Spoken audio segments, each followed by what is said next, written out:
Well, we both made it to the top, and we are both a little out of breath. There were 5 switchbacks all the way, all together I should say, and it's a little rise in elevation. It's probably not that much, maybe 600 feet, 700 feet. I'll have to look at it on a topographical map and see what it says. There's that shiny roof over there. That's probably another elk hunting lodge. Not lodge, but cabin. And then way off in the distance, I'll try to zoom in without shaking too much. You can see there's still a little bit of snow up in the mountains. So winter is still here, albeit not that much. But anyway, there is some snow over there. Okay, and as soon as we get clear of these trees, I can take a better picture of the valley. You can see the road, the creek, and all that. Meantime, my companion is awaiting me with a big tongue hanging out. I think she's thirsty, so I'll give her some water. I did bring my fanny pack this time, and I did bring water and iced tea and a sandwich and some milk bones and some other goodies. And incidentally, I would not recommend buying a fanny pack unless you've got the butt for it, because you load it up and it just starts working its way down past your hips and down your legs, and it's just a pain in the ass. So don't buy a fanny pack unless you don't intend to put anything heavy in it, like water, which this one is designed to do, to carry two pints of water. Okay, enough of that. We'll move on. I'll give you a close-up of the rock here. This is what they were etching into.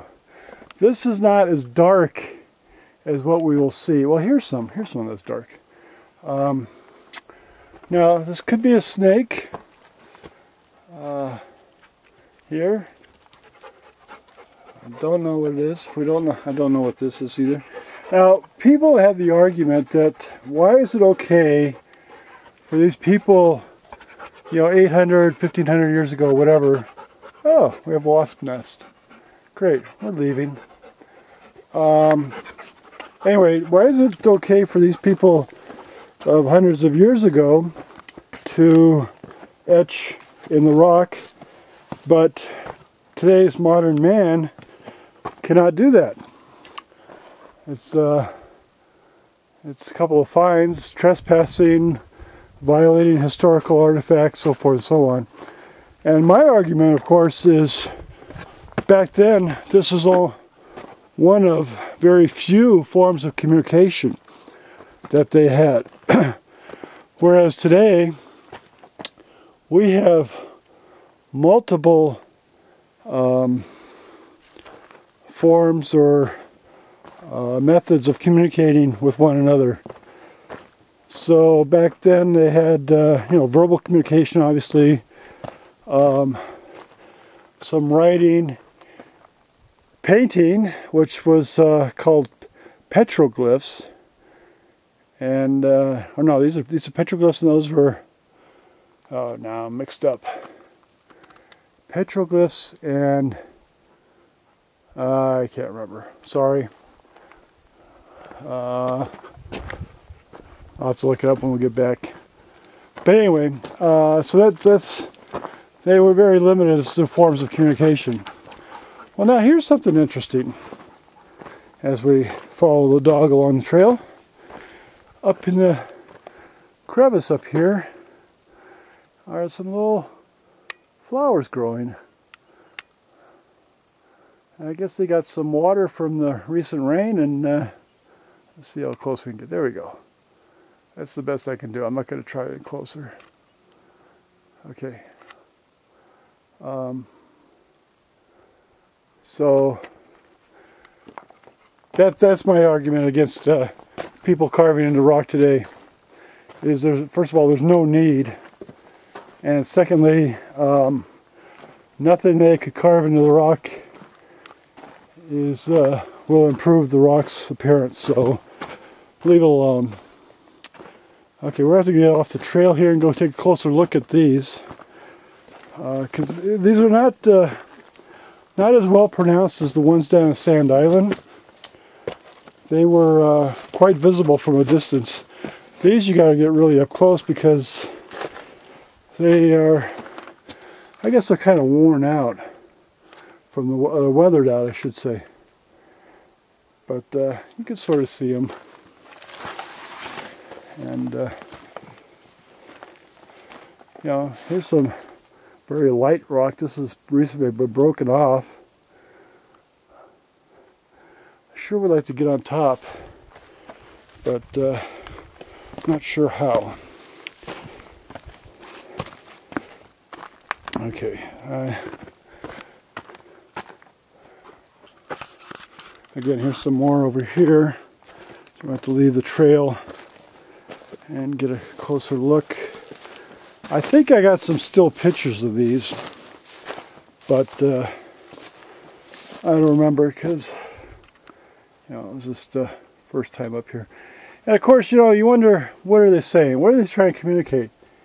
And for us, it's just impossible because back then, their lives consisted of, you know, hunting and shelter and probably some kinds of celebrations.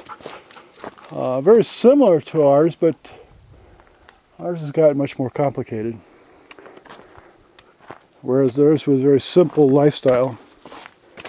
And they would probably tell stories about that. So I'm gonna pause here for a minute just to give the camera a break. And there's the dog finding shade. I'll give her some water and we'll resume in a minute.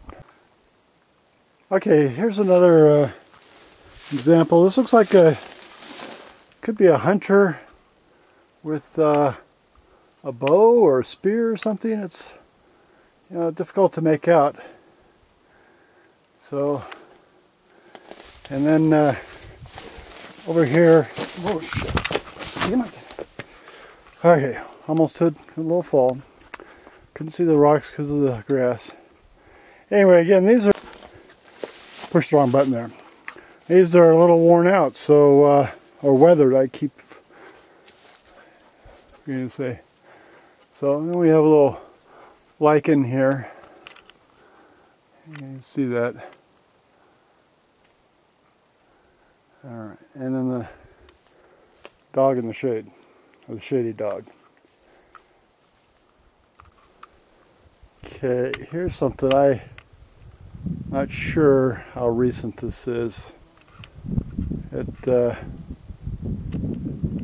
almost says McCord on it, but I'm just reading it, and it's not typical of what we see up here. So I got a feeling that this is somebody's scrawl, more contemporary. And I wish they wouldn't do that. There's no reason for it. So, someone's been patient with me. So, we'll just walk this trail, give you an idea of what's going on. And incidentally, I know I mentioned this before, but we have seen many elk track, and there are some up here, and I don't know why. Why would they come up here? Here's some more. Let me zoom in a little bit. Okay, I hope these come out. The camera, I always have to wait and see what it looks like, you know, once I transfer up to YouTube. But oh, here we go. There's looking back. There's the road and the snow and lots of pine trees. So,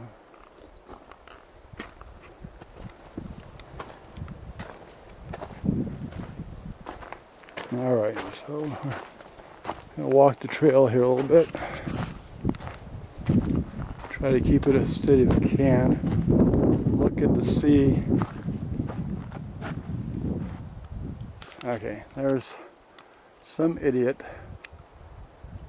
scratched his initials into the rock for no apparent reason.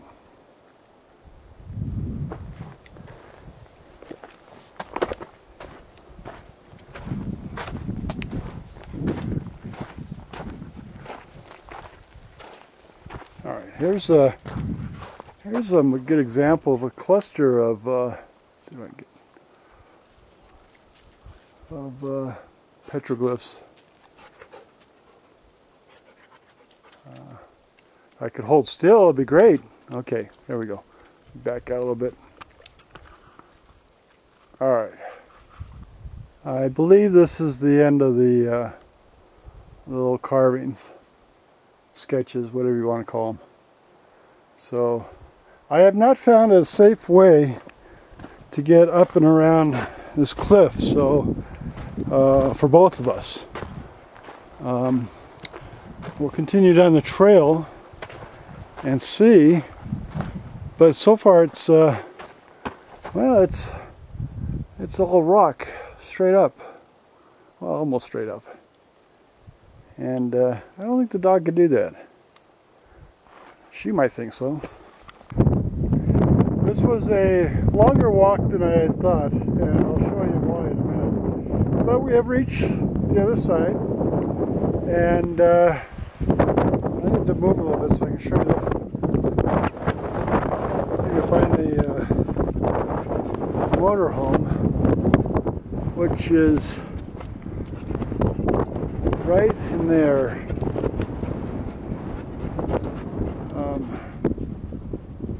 Trying to use that tree. It's right below the, it should be right, I think it's right in here somewhere. Okay, so anyway, that's the campground down there, Apache Creek Campground. There's a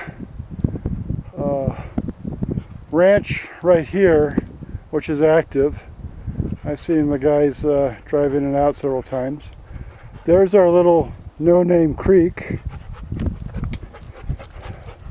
which goes all the way up and around. There's the snow on the hill, mountains, and a panting dog who is, believe it or not, she's just loving every minute of this. And it's a little breezy here, so I don't know if you can hear me.